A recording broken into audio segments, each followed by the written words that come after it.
Hi guys, I'm Miss Psyche, and for my very first video ever, I would like my discussion / exercise to be on the topic of what it means to be a woman.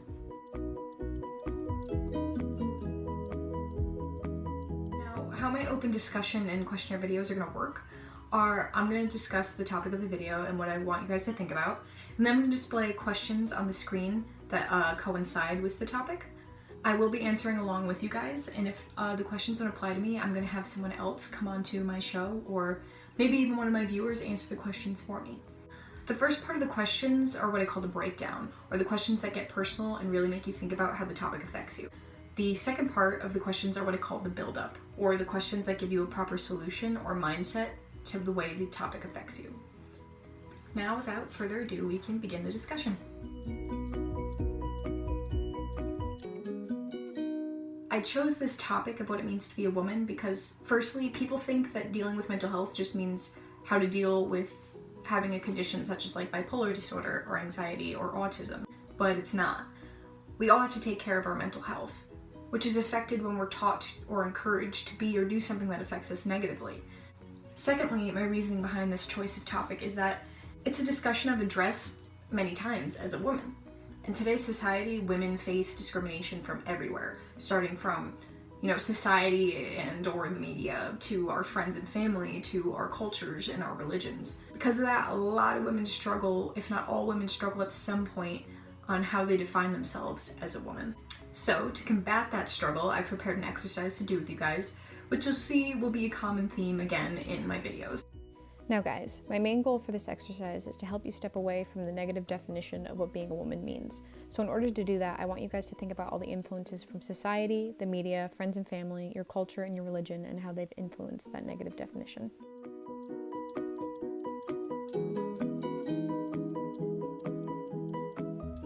I just remember, constantly going on like Tumblr, for any of you who use Tumblr, and constantly seeing posts that have the hashtag thinspo or thinspiration, and I'm sure plenty of you are very familiar with what I'm talking about.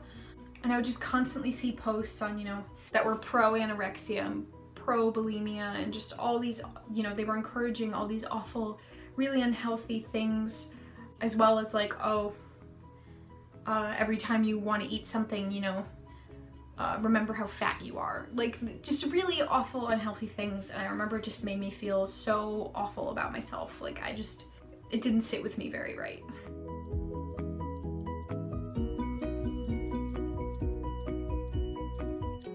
I remember looking back on it blows my mind because of how young we were. I was in like 4th or 5th grade, and there was this girl in my class. She was really smart. We were in all the same honors classes together, and she was very thin. She had an overactive thyroid, and I remember we were standing in the lunch line one day, and she was like, I'm drinking these muscle milk drinks, and they're helping me like stay on track and get to the weight I'm supposed to be. And I was like, oh, wow, that's awesome. That's great. And she was like, yeah, I still want to be a model, even though I have to do this. And I was like, yeah, no, that's awesome. And we were talking about like how fun it would be to be models, and she was like, yeah, well, people like you can't be models. And I just kind of looked at her and I was like, what do you mean? And she's like, well, big people can't be models. And that infuriated the shit out of me. Please excuse my language, but it infuriated the shit out of me.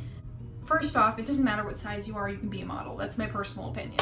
Secondly, what blew my mind is I wasn't ever bigger. And again, there's nothing wrong with being bigger, but I was always of like average size. So the fact that she saw me as big really puts into perspective of, how people perceive what the beauty standard is and like how thin you're supposed to be. And it blew my mind, and it made me feel awful.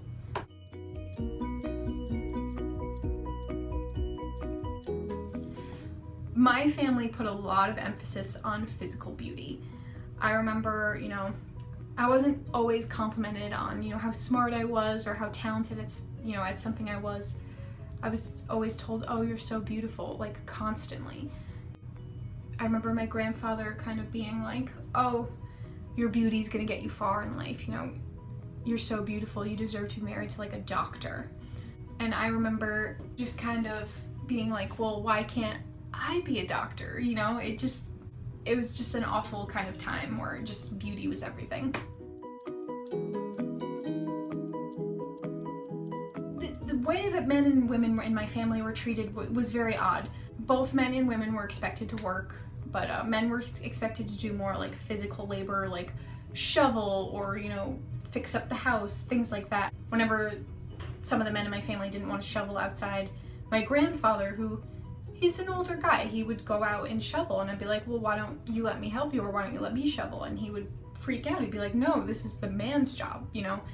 And I just kind of, I remember being like, why does it matter? Why does it matter? If I'm offering the help, then just take it.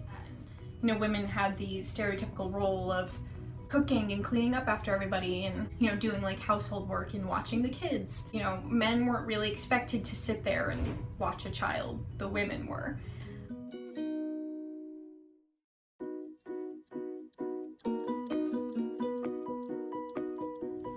Now, I didn't really grow up religious. I was Protestant for about 2 or 3 years when I was like basically a toddler. But I remember being in like Sunday school, and they put a lot of emphasis on the girls to be very ladylike. And I remember just thinking like, that's bullshit. Like, what? Ladylike? Why? What even is ladylike? You know what I mean? You know, my version of ladylike is gonna be very different from yours. And I just thought it was bullshit. Like, I remember we were leaving church and I had something in my mouth and I spat on the side of the road. You know, it wasn't some big obnoxious spit. I was just like, and my dad was like, oh, don't spit. You know, that's not very ladylike. And I was like, well, I'm not trying to be a lady. I'm 5 years old. It doesn't matter. And even if I wasn't 5 years old, it doesn't matter. Like, what? It just blew my mind. It blew my mind that it was everywhere. Everyone wanted me to be a lady and I didn't want to be. And believe me, I wasn't.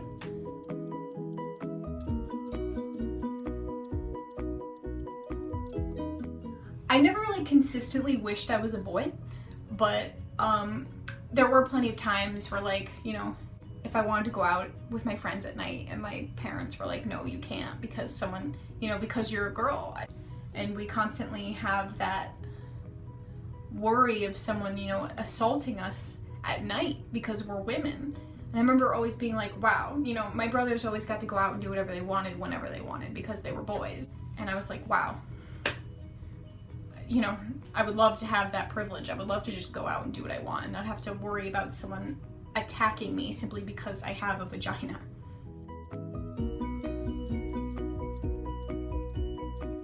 Me personally, I'm very glad that I'm a woman. I think being a woman comes with a lot of different insight that males don't have simply because of the construct of society. And I think there's a lot of things that I've learned and been through that I wouldn't have been able to experience if I were a boy.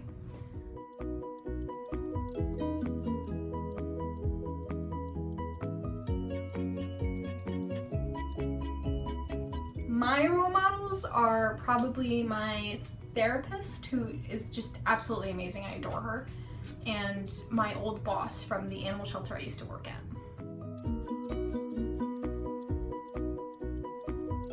My therapist, I think what I look up to in her is, you know, she's very personable. She's very honest and easy to talk to, which I think is something someone in the psychology field really needs to have in order to be successful, because no one wants to talk to somebody who they feel like is judging them or just kind of breaking them down and not really listening to them and helping them in, you know, a personal, like, well-rounded way. My boss at my old animal shelter that I used to work at was just perfectly amazing. I don't know if you guys are familiar with Tia Torres. I swear to God, her and my boss were separated at birth. They work so hard, they're kind, they're caring, they'll put their foot down when they need to. And, you know, they weren't called a bitch for it, which is a huge societal double standard. You know, if you don't say anything, you're a pushover, and if you do, then you're a bitch. And no one ever called her that. You know, there was just a mutual understanding that when my boss put her foot down, you listened. Me personally, sadly I'm not working right now, so my boyfriend is the main provider for our family right now. And, you know, I usually clean or cook as much as I can. Like, I'll clean around the house and then cook for him when he gets home. I try to be, you know, the supporter emotionally because, you know, he supports me a lot. He's great with helping me when I need it. And I just try to be those things for him and for us.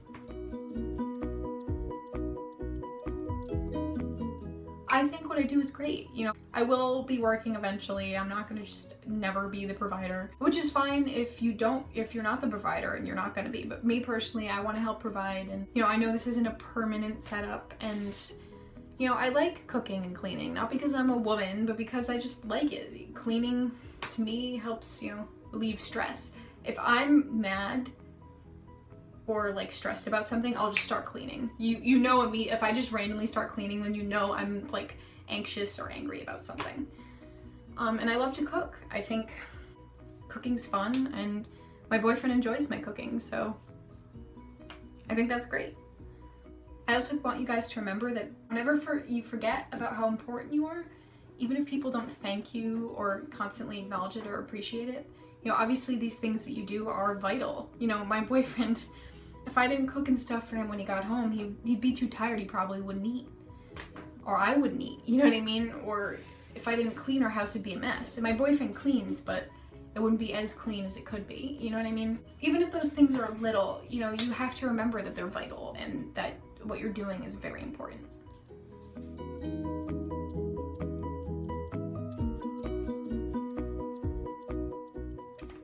I don't know, I think for me, there are a few things I can do. I can play a few different instruments, I can sing, I can draw, I can cook. I'm starting to learn to do my makeup. I did this all with my fingers, by the way. I had no brushes, not even for my blush. Everything I did with my hands, and I think I did a damn good job. But yeah, so those are the talents I can think of. Now remember guys, even the smallest things you're capable of are really important to you and the people around you. Because even though something may seem really small to you or really like unimpressive, there are people who can't do it. And even if they could, there's no one who can execute it the way you can, which is what makes you truly, truly special as a person. So everything you do, even your smallest talents like tying your shoes or cooking or whatever, are very important.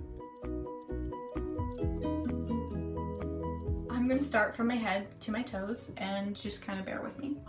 I like my hair. I love that it's long. I love that it has highlights in it. There's red and blonde highlights. I love my thick eyebrows because fuck it, they're thick. You know, I don't do anything about it, and I like how they fit on my face. I like the shape, I like the thickness, I like it all.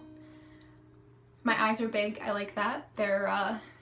They change in color, sort of, like if it's dark, they're dark brown. If it's light out, they're a really light brown. My nose, my mouth, they help me taste and smell things that some people can't. And they help me enjoy life. My ears, I can hear. There are people who cannot, and that's awesome. I think, you know, I can hear awesome things like music or someone talking, or, you know, I can participate in things because of these things. I love my arms, my back, my torso, my legs. They help me get around, they help me do stuff. Again, they help me live my life. I love my feet. I can walk. There are people who can't. I can walk anywhere I want in this world because I have these legs and these feet.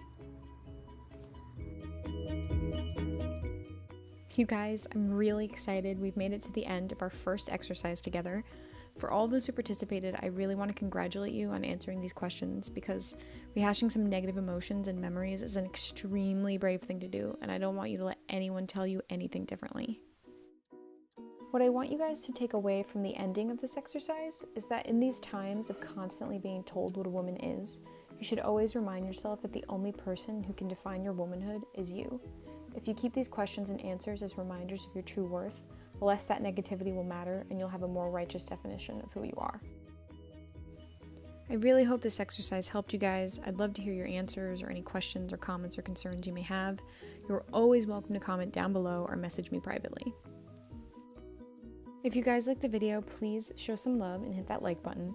Subscribe to my channel so I can continue to help you guys on your journey of self-love. I'll see you guys in my next video. Bye!